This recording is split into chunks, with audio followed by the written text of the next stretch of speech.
C'est une rencontre importante pour l'avenir de l'Alliance des États du Sahel. Le Mali, le Burkina Faso et le Niger ne veulent plus se limiter à la coopération militaire. Les trois pays optent pour une intégration économique et diplomatique.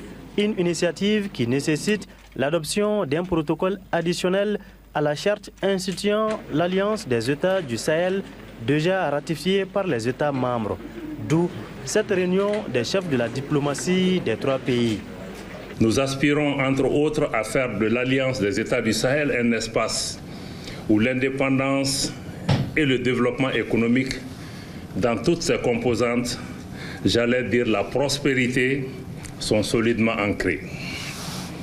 Nous parviendrons à l'atteinte de ces objectifs à travers, entre autres, la poursuite de nos concertations diplomatiques, mais aussi du travail politique qui est nécessaire pour que nos États puissent parler d'une seule voix.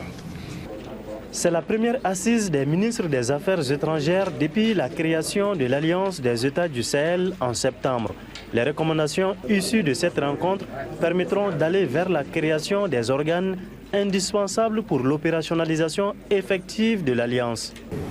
La tenue de nos premières assises, 2 mois seulement après la signature le 16 septembre 2023, ici même à Bamako, de la charte de Lutako Gourma instituant l'Alliance des États du Sahel, témoigne de la détermination des 3 chefs d'État à doter ce nouveau cadre d'intégration sous-régionale d'une architecture institutionnelle pleinement opérationnelle en vue de la réalisation effective de nos nobles objectifs énoncés par la charte.